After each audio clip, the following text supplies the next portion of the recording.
Narrated by Al-Bara. The Prophet peace be upon him prayed facing Bayt el-Maqdis, Jerusalem, for 16 or 17 months, but he wished that his Qibla would be the Kaaba, at Mecca. So Allah revealed, Surah 2 verse 144, and he offered Azhar prayers, in his mosque facing Kaaba at Mecca, and some people prayed with him. A man from among those who had prayed with him, went out and passed by some people offering prayer in another mosque, and they were in the state of bowing. He said, I, swearing by Allah, testify that I have prayed with the Prophet peace be upon him facing Mecca.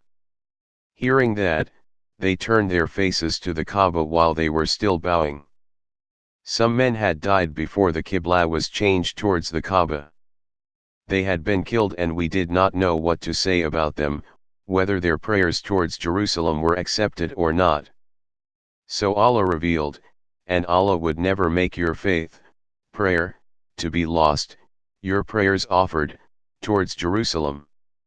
Truly Allah is full of pity, most merciful towards mankind. Surah 2 verse 143. Narrated by Abu Sa'id al-Khudri. Allah's Messenger peace be upon him said, Noah will be called on the day of resurrection and he will say, Labbaik and Sadaik, O my Lord. Allah will say, did you convey the message? Noah will say, yes.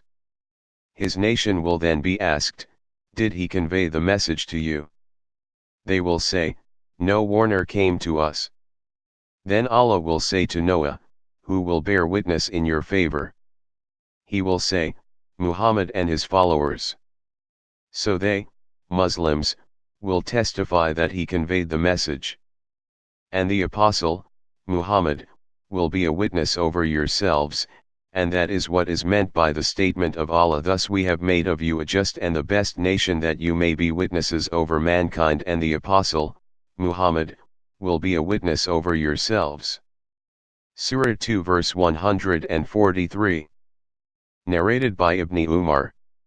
While some people were offering Fajr prayer in the Quba mosque, someone came and said, Allah has revealed to the Prophet peace be upon him Quranic instructions that you should face the Kaaba, while praying, so you too, should face it. Those people then turned towards the Kaaba. Narrated by Anas. None remains of those who prayed facing both Qiblas, that is, Jerusalem and Mecca, except myself. Narrated by Ibn Umar. While some people were offering morning prayer at Quba, a man came to them and said, a Quranic order has been revealed to Allah's Messenger peace be upon him tonight that, he should face the Kaaba at Mecca, in prayer, so you too should turn your faces towards it. At that moment their faces were towards Sham, Jerusalem, and on hearing that, they turned towards the Kaaba at Mecca.